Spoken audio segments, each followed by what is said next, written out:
মরো ও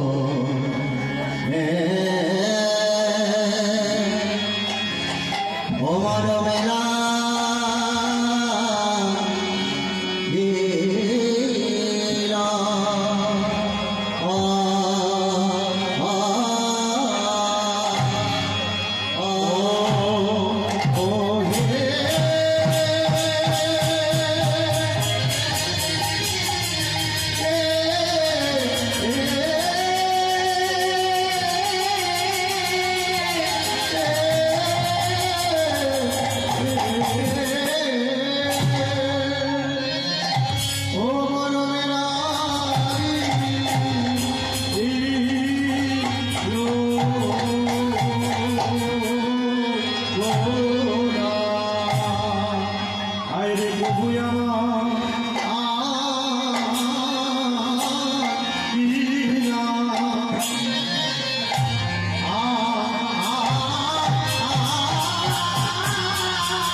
লাগিল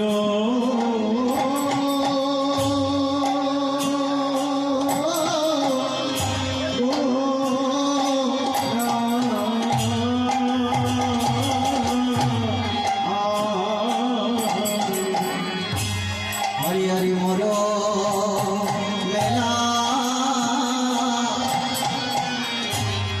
মেলা দিল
ভক্তমন্ডলী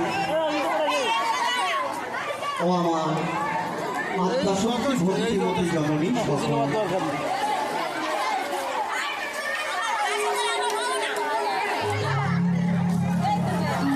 শ্রী শ্রী মহতী হরিবাসরে আমি উপস্থিত হইয়া এবং আপনাদের মতো সাধু গুরু বৈষ্ণব চরণ আশ্রয় করিয়া আমার এই তাপেই তো হৃদয় শীতল হইল।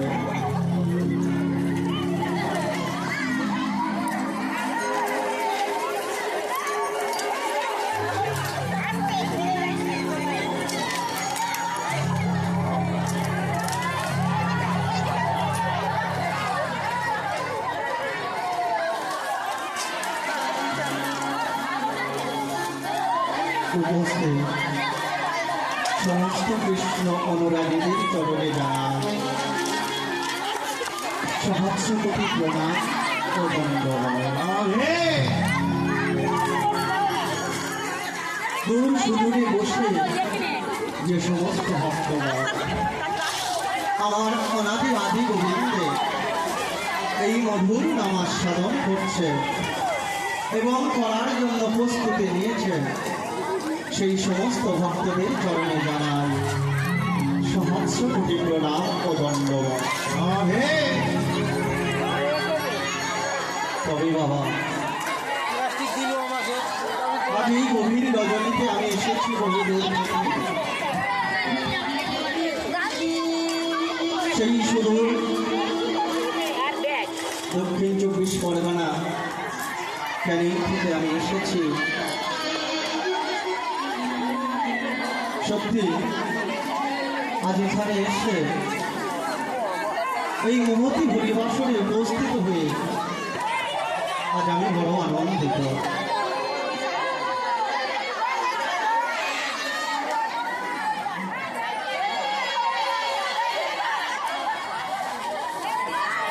কারণ বাবা,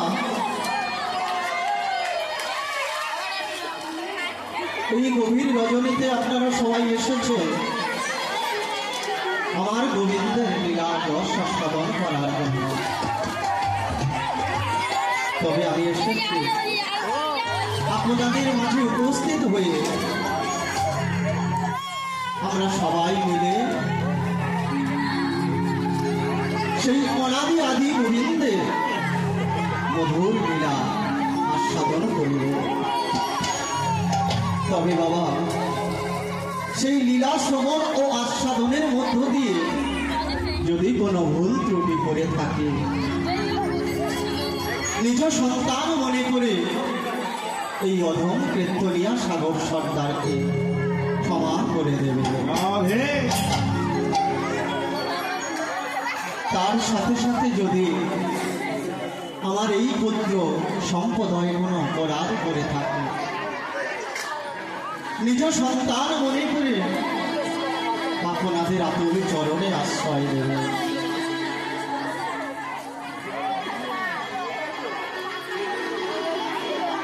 তবে বাবা,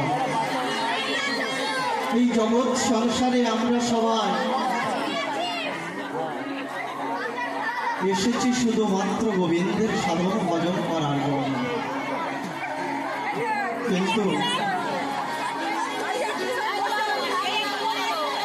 কিন্তু একটু একটু করে যখন গোবিন্দকে ভুলে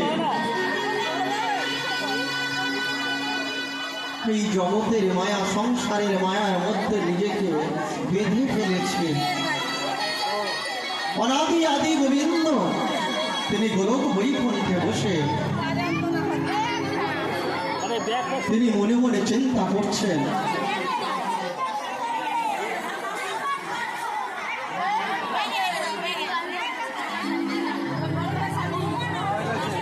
বাবা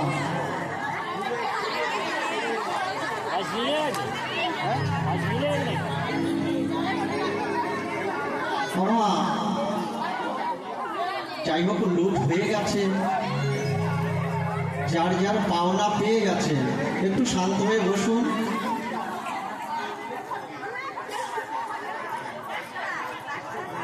বাবা যে আশা এসেছেন গোবিন্দের লীলার রস আস্বাদন না করে শুধু বাতাসার পিছনে ছুটে ছুটে পাগল হয়ে,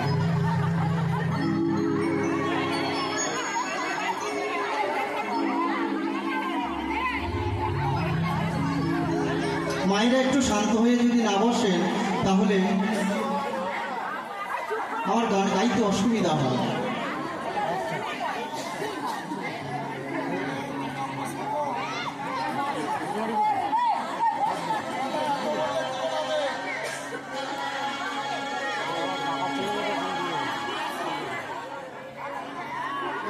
মামা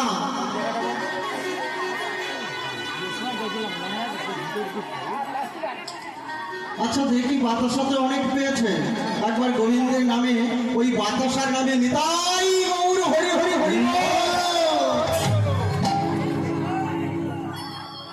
মা, এই জগৎটা এমন হয়ে গেছে, আমরা যে শুধু যুগে যুগে কিভাবে ভগবানের কাছে পৌঁছাবো ঠিক তেমনই চিন্তাধারা আমাদের মধ্যে নেই। তাই গোলক বৈকুণ্ঠ ছেড়ে যিনি ত্রিভুবনের মালিক, বিশ্ব ব্রহ্মাণ্ড যার অঙ্গুলি হিলনে চলে, যার অফুরন্ত ভাণ্ডার, তিনি আজ ধরার বুকে নেমে এসেছে। কেন জানেন? কারণ যেদিন হতে আমরা এই ধরার বুকে এসেছি ৮০ লক্ষ জনম এই জগতের বুকে কীট পতঙ্গ পশু পাখি বৃক্ষ হয়ে কত কষ্ট করেছি, কত দুঃখ করেছি, তার মধ্যে দিয়ে ভজন সাধন করেছি। কেন জানো? তার কারণ হলো ভগবানের কাছে শুধু আমাদের একটাই চাওয়া, হে ভগবান, এমন সুন্দর একটা মানব জন্ম দিয়ে এই ধরার বুকে পাঠিয়ে দাও সাধন ভজন। দেখেছেন বাবা, ৮০ লক্ষ জনম সাধন ভজন করে ভগবানকে সন্তুষ্ট করে ৪ লক্ষ বার মানব জন্ম পাওয়ার সুযোগ পেয়েছি আমরা। কিন্তু হয়েছে কি জানে? যখন নদী পার করে দিয়েছে ভগবান, পার হয়ে এসেছি আমরা, একটু একটু করে ভগবানের কথা ভুলে গেছি, সাধন ভজন কমিয়ে দিয়েছি। তাই তো ভগবানকে যুগে যুগে এই ধরার বুকে নেমে আসতে হয়েছে। কেন জানো? প্রত্যেকটি জীব হলো আমার অনাদি আদি গোবিন্দের সন্তান। তিনি শুধু ভগবান না, তিনি হলেন এই জগতের পিতা, তিনি হলেন জগৎ পিতা, আর আমরা হলাম সবাই তার জগৎ সন্তান। তাই কোনো পিতামাতা চান না যে সন্তান অকুল দরিয়ার মাঝে দুঃখের মধ্যে একটু একটু করে ডুবে যায়। তিনি আমাদেরকে ভালোবাসেন, সন্তানের ন্যায় ভালোবাসেন। তাই তো তিনি ছুটে এসেছেন কোথায় জানো?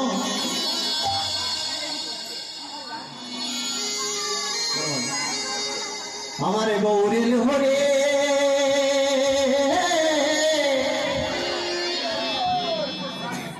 হইনা সোনার নদিয়া,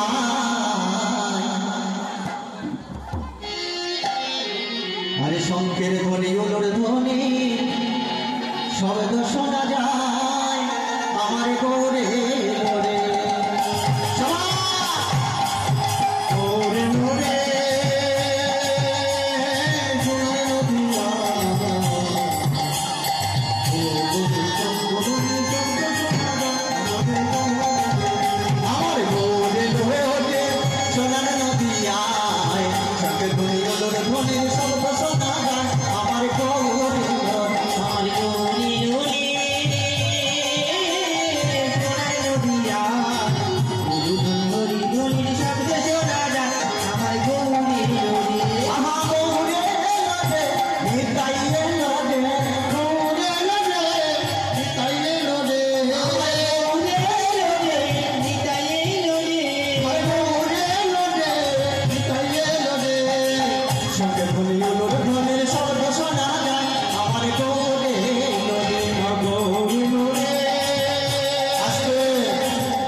ভগবান তো টাকা পয়সা কিছু চাইছে না, চাইছে বাবা যা চাওয়ার সব আমরাই চাই, ভগবান কিছু চান না।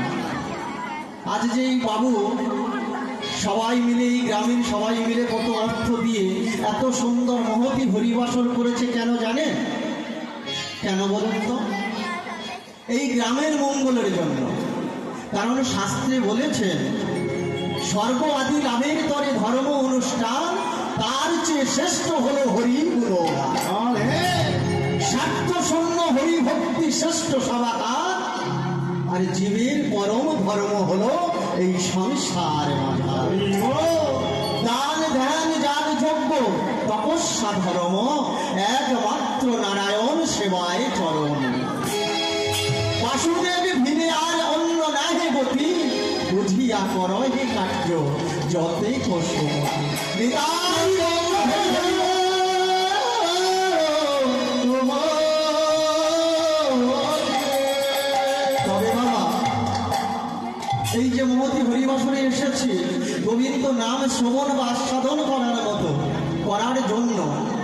করে এত কষ্ট করে এই কমিটির বাবু সুন্দর করে সাজিয়েছে, বহু দূর থেকে আমাদের যোগাযোগ করে এনেছে, আপনারাও এসেছেন।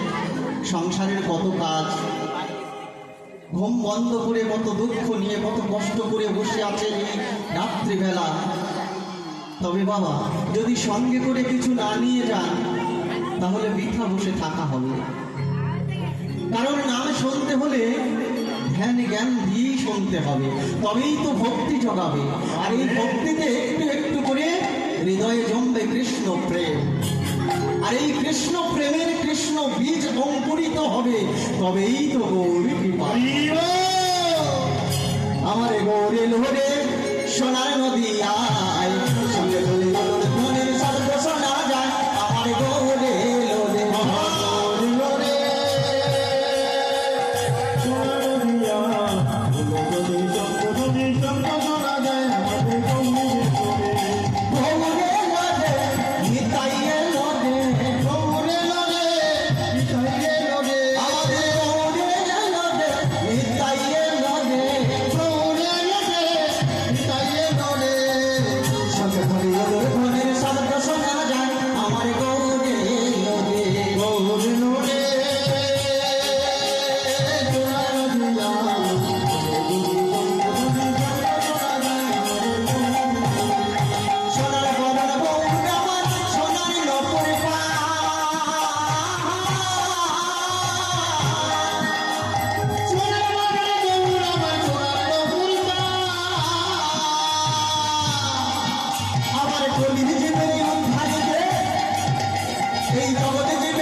সোনার নদিয়ায় গৌর সুন্দর এসেছেন বা আসবেন, এ কথা এই জগৎ সংসারে সর্বমর্ত পাতাল ত্রিভুবনে সর্বপ্রথম কে জানতেন?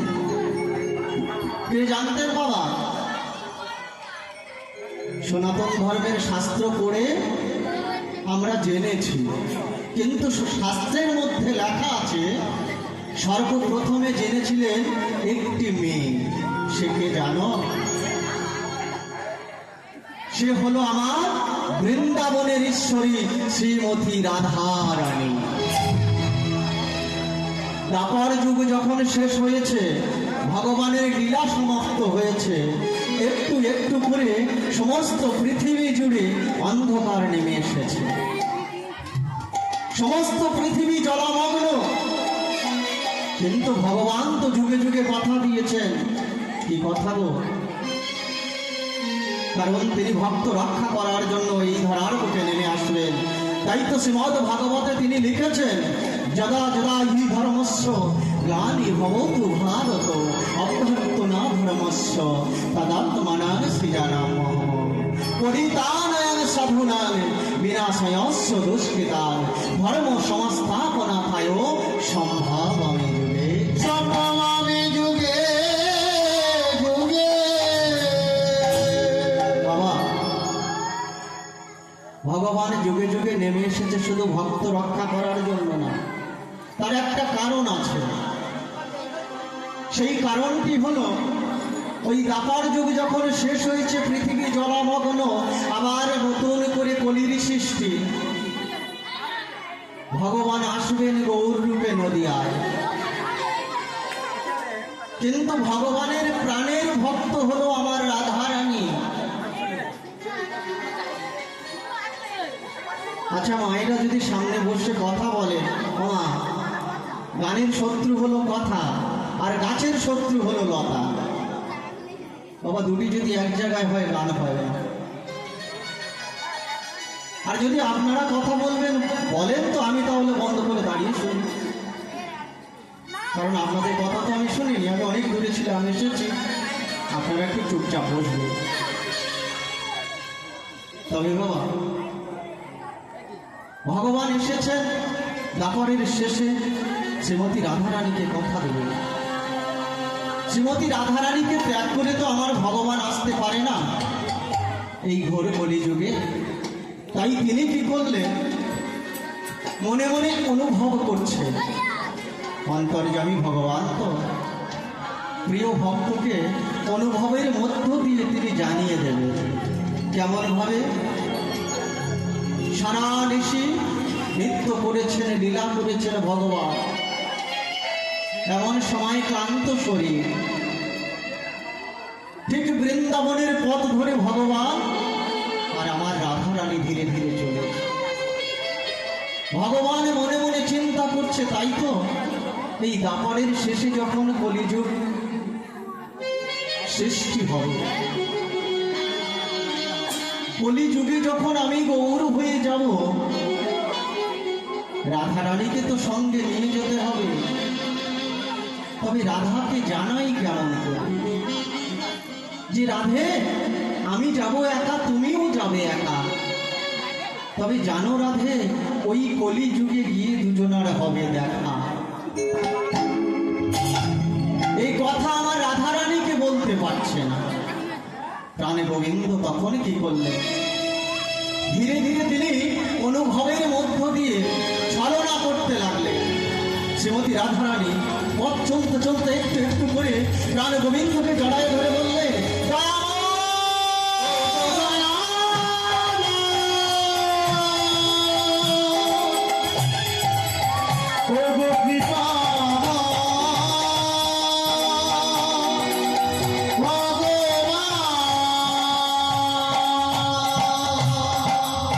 চমকে উঠলেন ভগবান।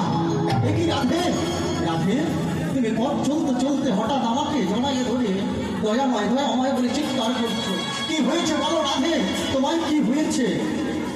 শ্রীমতী রাধারানী তাহলে গোবিন্দকে জড়াইয়ে ধরে বলছে, দয়াময় এই মুহূর্তে আমি যে বড় ক্লান্ত, আমি তোমার সাথে পথ চলতে পারছি না দয়া।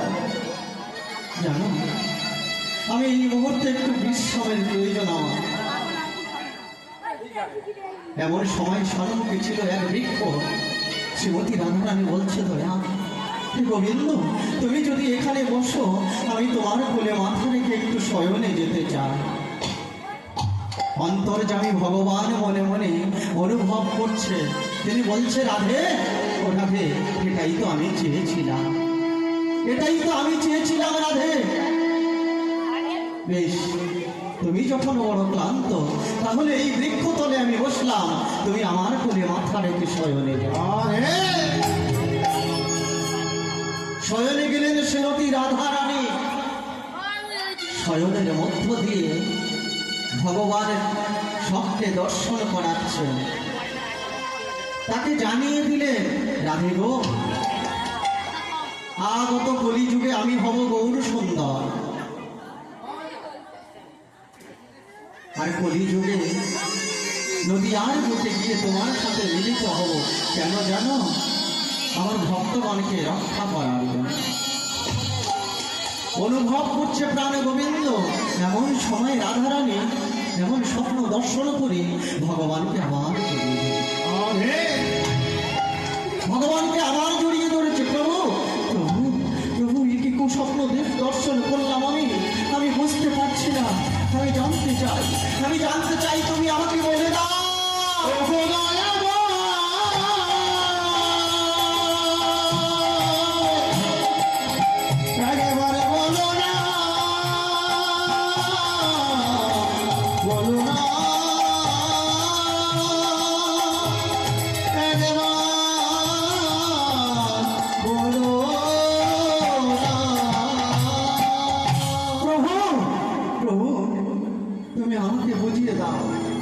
আমি কেন এই শয়নের মধ্য দিয়ে এমন কুস্বপ্ন দর্শন করলাম? ভাবছেন রাধারানী, যিনি যুগ যুগান্তর ধরে অনাদি আদি গোবিন্দের সঙ্গ দিয়ে তার নয়ন জলে বহু ভাষ্য শিখাচ্ছ, যার দুঃখের কোনো সীমা নাই, যুগ যুগান্তর ধরে কষ্ট দুঃখ পেয়েও তবু ভগবানের সঙ্গ ছাড়া হলো না। তিনি আজ ভগবানকে প্রশ্ন করিছে, আমার গোবিন্দকে জিজ্ঞাসা করিছে, প্রভু আমি এই স্বপ্নে একটা পর পুরুষের কথা জানতে পারলাম, আমি তাকে চিনতে পারলাম না। শ্রীমতী রাধারানী যখন ভগবানকে বারবার জিজ্ঞাসা করছেন, অনাদি আদি গোবিন্দ বলছে, রাধে ও রাধে তুমি এমন করে কাঁদছো কেন? কি হয়েছে তোমার? আরে আমাকে বলো, তুমি যদি তোমার মনের কথা আমাকে না খুলে বলো তাহলে আমি তো জানতে পারবো না। তোমার কি হয়েছে সে কথা আমি জানবো কি করে? বলতে পারেন বাবা, গোবিন্দের ছলনা, যিনি অন্তর্যামী ভগবান, গোলক বৈকুণ্ঠে বসে এই জগৎ জীবের দুঃখ দুর্দশার কথা জানতে পারে। তিনি রাধারানীকে বলছে, রাধে গো তুমি যদি তোমার মনের কথা আমাকে না জানাও তাহলে আমি জানবো কি করে? আমি বুঝবো কেমন করে? রাধে কি হয়েছে তোমার বলো না আমার কাছে। শ্রীমতী রাধারানী বলছে, গোবিন্দ আমি যখন তোমার কোলে মাথা রেখে শয়নে গেলাম, ঘুমের মধ্য দিয়ে আমি একটা কুস্বপ্ন দেখলাম। কি স্বপ্ন দেখতেছ রাধে? জানো দয়া, আমি জানো অপর এক পর পুরুষকে আমার দেহ মন প্রাণ সবই তার চরণে সমর্পণ করেছি। কেন? কি অপরাধ করেছি আমি তোমার কাছে? একবারে বলো না গো, আমি কি অপরাধ করেছি তোমার কাছে? কেন আমাকে পর করে দিয়েছ? রাধে তোরে বাপে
মধ্যে যে স্বপ্ন দেখেছো, যাকে তোমার মন প্রাণ সমর্পণ করেছো জানো রাধে, সে হলাম আমি।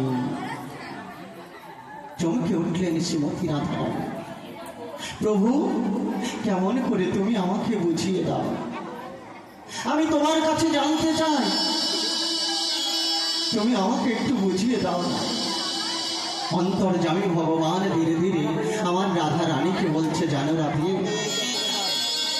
আগত কলিযুগে আমি হব গৌর সুন্দর, আর আমি কেমন বেশ ধারণ করবো জানো রাধে। শোনো শোনো, আমি তো জিকালো বড়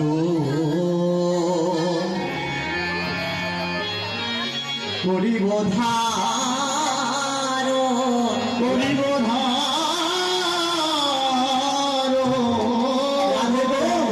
রাধে শোনো শোনো, তোমার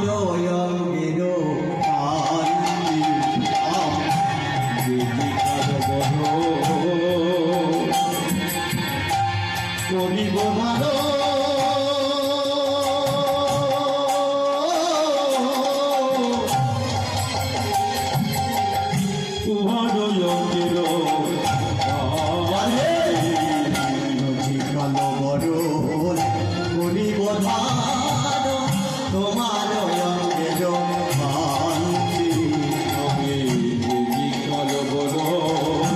করিব ধার।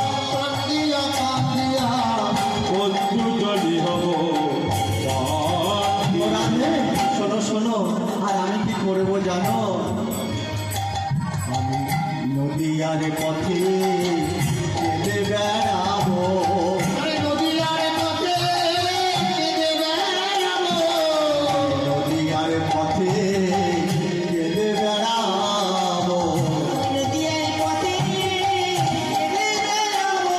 ও রাধে কি পা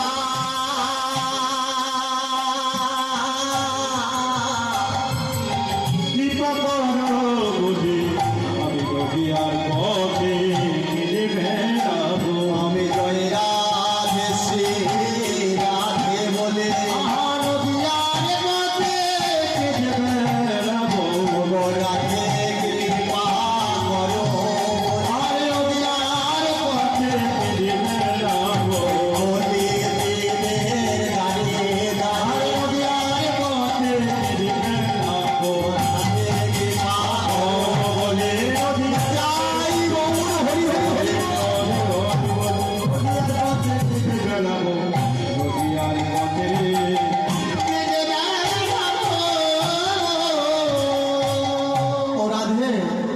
আগত কলিযুগে আমি হব গৌর সুন্দর, আর আমার গায়ের রং হবে গৌর বর্ণ অর্থাৎ ফর্সা। আমি কি করব জানো, যখন নদিয়ায় অবতীর্ণ হব শচী গর্ভ সিন্ধু মানে, তখন কি করব জানো, তোমার নাম বদনে নিয়ে এই কলিযুগের দাঁড়িয়ে দাঁড়িয়ে কেঁদে কেঁদে গেল। শ্রীমতী রাধারানী বলছে, তা হয় নাই বুঝলাম তুমি গৌর রূপে যাবে নদিয়ায়, কিন্তু কিন্তু তোমার করণে কেমন বেশ থাকে, কেমন বেশে ঘুরবে নদিয়ার পথে পথে, আমি তোমাকে চিনব কেমন করে। ও গো রাধে গো,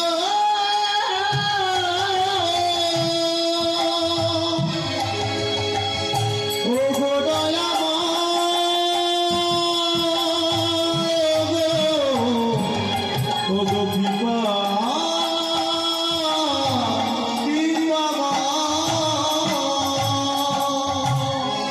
বাবা।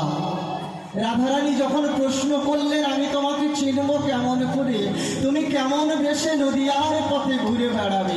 রাধে চিন্তা করো না, চিন্তা করো না রাধে, আমি সবই তোমার কাছে পরিষ্কার করে বলে তবেই অবতীর্ণ হব নদীয়া। ও রাধে শোনো শোনো, যখন নদীয়ার পথে পথে আমি ঘুরবো তখন আমার বেশ কেমন হবে জানো? আমি তোমার কাছে বিদায় নিয়ে যখন নদীয়ায় যাব, তোমার কাছে আমার মনের কথা খুলে বলি, তবে শুনে নাও রাধে। আমি গৌর হয়ে যাব নদিয়া। রাধে রাধে শোনো শোনো, ও গো রাধে গো, রাধে শোনো শোনো, আমি গৌর হয়ে যাব নদিয়া। গৌর হয়ে যাব নদিয়া, গৌর হয়ে যাব নদিয়া। রাধে তোমার অঙ্গ কান্তি অঙ্গে মেখে, তোমার অঙ্গ কান্তি অঙ্গে মেখে, অঙ্গ কান্তি অঙ্গে মেখে রাধে গোড়া করে দেব ধুলা। গৌর হয়ে আমি গৌর হয়ে যাব নদিয়া। ও গো রাধে গো, গৌর হয়ে যাব নদিয়া। ও রাধে আমার বেশভূষা কেমন থাকবে জানো? জানো রাধে আমি কান্দে লব লিখার ঝুলি,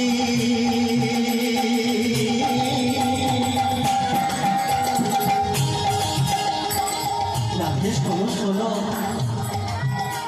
বদনে লব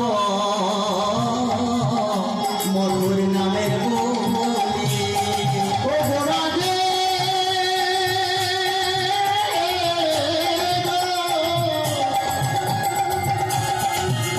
আমি কান্দে লব কাছে যাব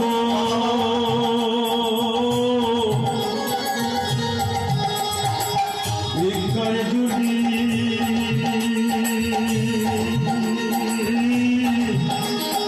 গায়ে যাব নামাবো এ নামে বলিব আর আমি বলাইব। ও রাধে রে,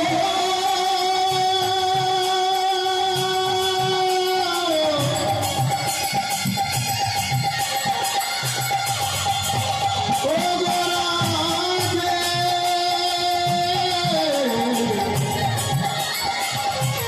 রাধে গো, রাধে গো, এ নামে বলিব আর বলাইব, বলিব আর বলাইব, আমি উদ্ধারিব রাধে সবার। শোনো শোনো, হয়ে যাব নদিয়া। ও গো রাধে,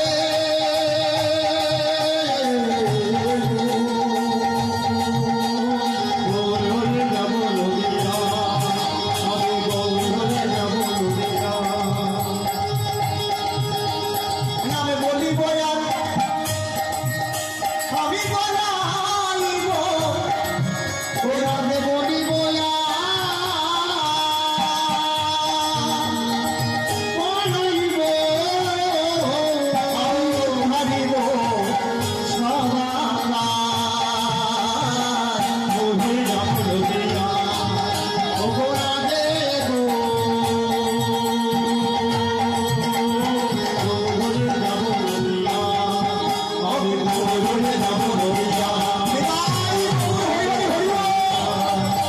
গৌর হয়ে যাব নদিয়া, গৌর হয়ে যাব নদিয়া, গৌর হয়ে যাব নদিয়া।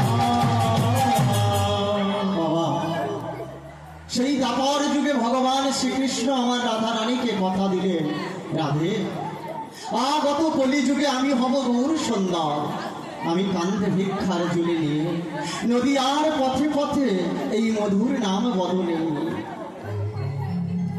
আমি কেঁদে কেঁদে এই কলিহত জীবের উদ্ধারের জন্য শচী গর্ভ সিন্ধু মাঝে অবতীর্ণ হব। তাই তো গৌর সুন্দর যখন নদিয়ায় অবতীর্ণ হয়েছে তাকে ছোঁয়ার জন্য, তাকে চেনার জন্য বেলি অবসান কালে অর্থাৎ সন্ধ্যার সময় আমার বিষ্ণুপ্রিয়া গেলে।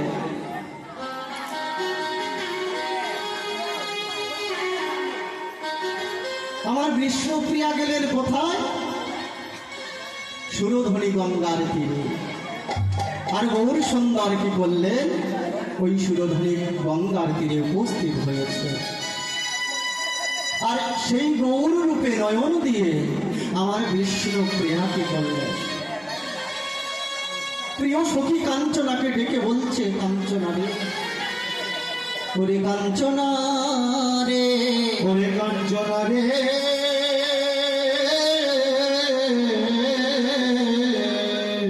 আমি যখন সুরধনী গঙ্গার তীরে গেলাম, সুরধনীর তীরে গেলাম, যখন গৌর রূপ আমি নয়নে হেরিলাম,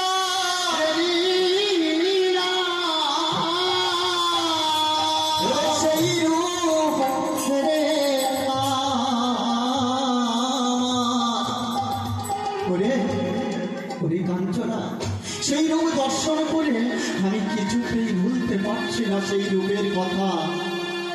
আমার মনে হলো যেন সদাই আমার নয়নে নয়নে সেই রূপ লেগে আছে। আমি কি করি বল, কেমন করে ভুলবো বল না সখী, আমি যে ভুলতে পারছি না। প্রিয় সখী কাঞ্চনা বলছে, এই সখী, আরে কি রূপ দেখেছি, আরে কেমন রূপে দেখে এসেছি, আমার কাছে তোর মনের কথা, মনের কথা বল রে। এই সখী, সখী রে, আরে আমার তো সৌভাগ্য হলো না যে আমি তোর সাথে যদি যেতাম তাহলে নয়ন ভরে সেই গৌর রূপ দর্শন করতে পারতাম, কিন্তু আমার হলো না। তুই যখন দেখে এসেছিস তাহলে কেমন রূপ দেখেছিস আমার কাছে মনের কথা খুলে বল। শ্রীমতী রাধারানী বলছেন,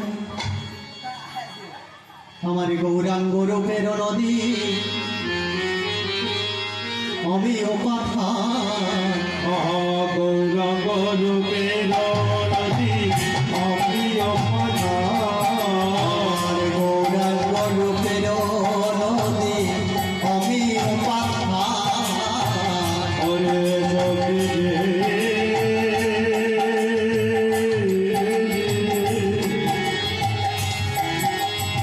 ওরে কাঞ্চনা রে,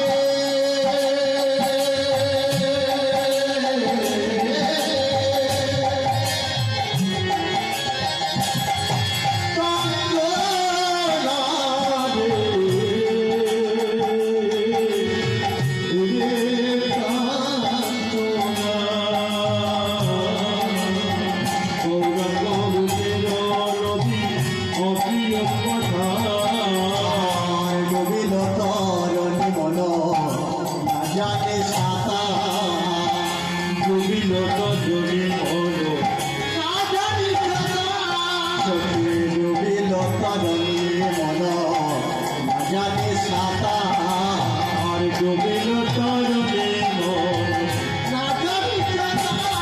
ছোট রূপ নয়, রূপ নয়, রূপ নয় রূপ নয় রূপ নয়, রূপ নয়, রূপী নয়, আমিও মাথা, রূপ নয়, রূপ নয়, বলি আমি পাতা রূপ নয় রূপ নয় সে যে মহারূপ সাগর, রূপ নয়, রূপ নয়, সে যে মানব সাগর রূপ নয় আমি সেই সাগরে ডুবেছি, রূপ নয় রূপ নয় আমি সেই সাগরে ডুবেছি, রূপ নয় রূপ নয় সেই সাগরে ডুবে রূপ নয় রূপ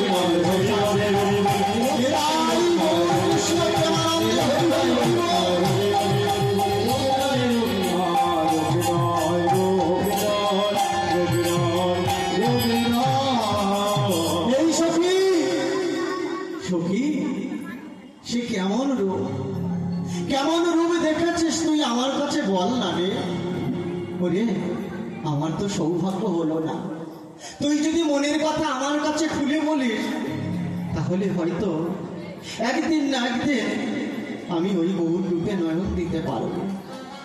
বল না সত্যি আমার কাছে খুলে বল, কেন তুই কাঁদছিস আর সে কেমন রূপ দেখেছিস বল না রে।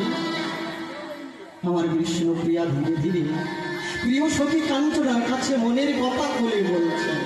সখী শোনে রে, জানিস সখী, আমি যখন বেলি অবসান কালে ওই সুরধ্বনি গঙ্গার তীরে গেছি, এই সখী আমি সেখানে গিয়ে কি দেখলাম জানি, আমার গৌর সুন্দর ধীরে ধীরে সুরধ্বনি গঙ্গার তীরে উপস্থিত হয়েছে। আর গঙ্গার তীরে উপস্থিত হয়ে কি করছে জানি, গঙ্গায় সবাই যাই কেন গো? গঙ্গায় যাই আমরা কেন? গঙ্গাসাগরে গিয়েছে? গঙ্গাসাগরে কারা গিয়েছে? যারা যায়নি হাত তুলে। মানে সবাই গিয়েছে। যাই হোক, আমারও একটা সৌভাগ্য হলো যে আপনাদের চরণে আমি আশ্রয় পেয়েছি। সত্যি আমি সারা বছর এত জায়গায় গান বাজনা করে আসি, আমি কোনোদিন দেখিনি এত মা সবাই গঙ্গাসাগরে গিয়েছে। সত্যি আপনাদের সৌভাগ্য। বাবা যদিও আপনারা গিয়েছেন, গঙ্গায় স্নান করতে হলে বাবা একটা নিয়ম আছে, নিশ্চয়ই আপনারা জানেন। তবে আমি জিজ্ঞাসা করবো না, কারণ আমার সামর্থ্য হয় না, বয়স নাই আপনাদের জিজ্ঞাসা করার মতো আমার বয়স নেই। যতটুকু পেয়েছি, জেনেছি, এসেছি আপনাদের সামনে বিলিয়ে দিতে। আপনারা যদিও নিয়মটি জানেন, বাবা